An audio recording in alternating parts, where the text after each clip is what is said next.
What's good with y'all? What's good? What's good? Now I want to come on here real quick and I just want to talk about how to efficiently and properly heal from a relationship. Now I'm not gonna waste no further time, and I want to give you a little bit of context about my situation. So I went on and talked about this for a while. It's almost a year out, but me and this girl, who obviously I'm not gonna name, we dated for about 9 months. And not only did I really, really love this girl, I had very, very massive feelings toward this girl. This girl was not only my girlfriend, but she was my best friend, and I saw her as my other half. And long story short, I'm not gonna get into details obviously, because nobody's business other than mine. Circumstances, the universe, God, source, the ether broke us apart, you know. And I'm saying all this to say that in order to heal from a relationship, you must accept what has been and what will possibly be. You got to realize that the same way that the circumstances pulled you guys apart is the same way that the circumstances could put you guys together or put you with another person. It's all up to divine chance, and there's no way that you could possibly see what's gonna happen. The problem with people is that they become too lenient and comfortable within a relationship, and when calamity strikes, they forget that because they got so comfortable, they forgot of the opportunity, they forgot of the possibility of even losing that person from their life. And what detachment teaches us is that it's okay to be detached from the people that you love the most. It's okay to not have the people who you cherish the most in this life. And there's no such thing as a twin flame or a soulmate. Yeah, you could say, yeah, twin flames are this, and that. But at the end of the day, who are you to dictate what's going on in my relationship and in my life as far as my soul and another person? We got to realize again that circumstances is what put us together, and circumstances is what can take us apart. The problem is that people subscribe themselves to this idea that they need to heal from this person. But ask yourself, what does it mean to heal? What does it mean to heal from a person? The problem with people is that you keep on saying that you're healing from a person. You're not healing from a person. You want escapism from the feeling of loving this person. You don't actually want to heal from them. It's like a loved one, okay? It's like a loved one who passed away. Your mom passes away, your dad passes away, your best friend passes away.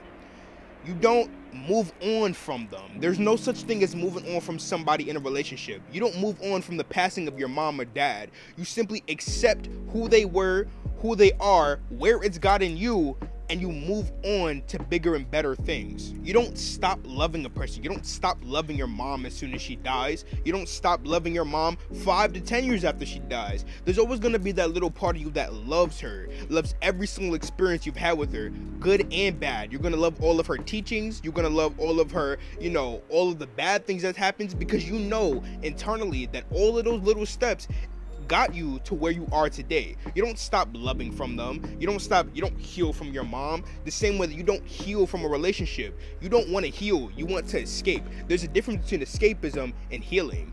And what I noticed about myself was that I found myself very emotionally triggered at the thought or the idea of this person. I wasn't trying to heal from this person. I wanted to escape the fact that I still love this person. It doesn't matter how long ago we broke up.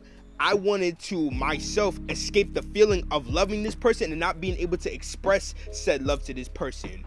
And when it comes to healing, it's okay to heal, okay? Everybody's healing is different. Everybody's healing is gonna take a different amount of time. Time is an illusion, bro. And you gotta realize that a 9-month relationship spiritually could be 900 years, okay? That's what it felt like to me. And even to this day, I've occupied more time healing away from this person than actually being with this person in a relationship. And I'm still finding myself healing from this person. There's always going to be a part of me that loves this person. There's always going to be a part of me that says, I really had a great time with you, and I accept everything that you were, and I accept who you were and where it got me to this day. I don't move on from you. I simply just accept you and allow myself mentally and emotionally to be put in a position by the universe as well as myself to be able to go on and date and have other experiences with other people. It's okay to cry. It's okay to reminisce. It's okay to be happy at the thought of a great moment that you had with somebody. The problem with people is that they say, oh yeah, you just need to get on. You just need to move on from it. You just need to move on. But at the end of the day, bro, They tell you to move on from sad emotions, but they don't tell you to move on from happy emotions, okay? If you have a happy time with somebody, they don't say move on. So why is it that I have to move on when I feel sad, or when I feel angry, or when I feel lonely, or when I feel depressed from a specific person who brought me so much joy in my life? You don't move on, you move through. There's no such thing as moving on. And what I came to realize was that during my past other relationships and all the people that I've talked to, I never actually moved on. I moved through that energy of healing and put myself in the vibrational spectrum to be able to receive love from somebody who is greater and grander in everything that I wanted. And how to heal from a relationship is to be a realist. Yes, be an optimist at the end of the day, but you have to be a realist. Accept yourself, accept everything that has happened, and accept your current situation. Your current situation is not your final destination, and what you must realize is that you are no longer with that person, and it is okay. It's okay. Sometimes we may feel sad. That may make us feel angry, but for others that might make us feel liberated. That might bring clarity to many people, because a lot of the time certain relationships are put in your life for where you are specifically in that moment in time. The people who came into my life, when they came into my life when I needed them the most. And because I'm not going to say I don't necessarily need them, because I'm at a different point in my life, these people have spiritually exited my life so that I can encompass a better future. And hey, maybe these people may come back into my life, but the reality of the situation is right now, they're no longer in your life. And if I allow myself to be vulnerable for a second with you guys, sometimes I find myself having a lot of internal conflict and intrusive thoughts of the idea of me not being with this person. But what we must realize is that all the emotions that you feel are human. It is okay to feel like that. Your emotions are the highest extent of truth, okay? How you feel is the truth, okay? And nobody can take away that truth from you. There's nobody who can take that away from you. So if you feel sad, that's because your heart feels sad. If you feel like you have mental clarity or mental confusion, that's because you're mentally, in your brain, you are confused. And I keep saying this, and what we must realize is that it's okay to feel like that. Why? Because these are human emotions. And a lot of the time, people use transmutation in bad ways. Now let me give you an example. A lot of the time people go to the gym to try to act as though their relationship with a specific person never happened. And I think that energetic transmutation is a very important thing, but a lot of the time that undermines, invalidates, and degrades all of the emotions that as a human you are supposed to have. It is called the human experience for a reason. And when you don't allow yourself to feel, you're not actually being human. Growth pains don't stop.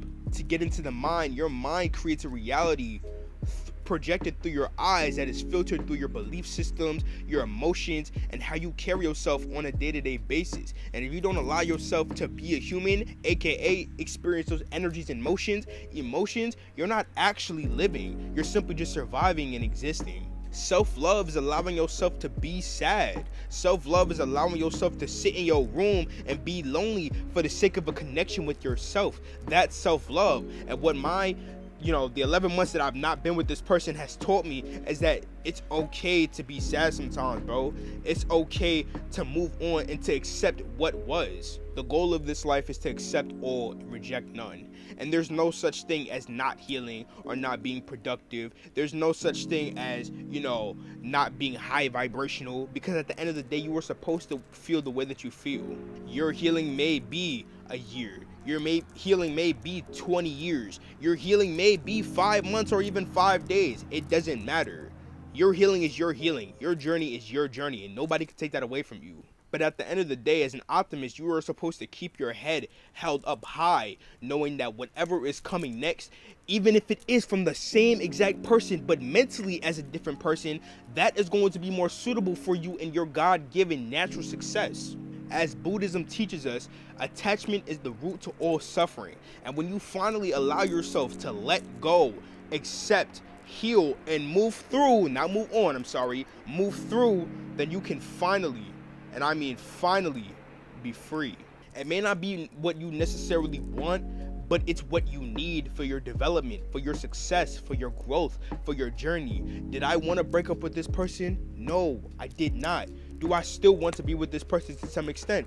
Yeah, I do. But at the end of the day, it's not what I wanted. It's what God gave me that I needed so that I could become the best person that I could be. Because if it weren't for our breakup, and even how the way we broke up down to every single day leading after that, I wouldn't be the person who I am. That breakup has taught me self-love. That breakup has taught me self-acceptance. That breakup has brought more tumultuous times for me that made me just want to say fuck it and just move on and give up for the rest of my life. That breakup has taught me that, I have a lot more potential than I thought.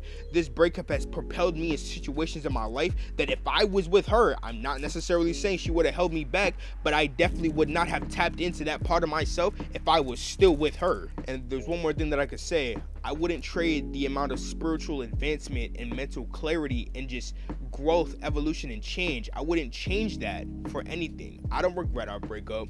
I simply just allow myself to just be free and accept myself for who I am. I wouldn't trade anything I've got for anything. But with that being said, I love myself through you. I hope this video brought a lot of clarity to the people who need it, especially because when I first got out of my relationship, this is the advice that I would have wanted to hear if I was able to tell myself information like that or give myself advice such as that. But with that being said, I love myself through you. We're going to rock out. Have a beautiful, blessed, productive, successful day. And remember, the goal of life is not just to be infinitely great. It's to be greater than infinity. Peace.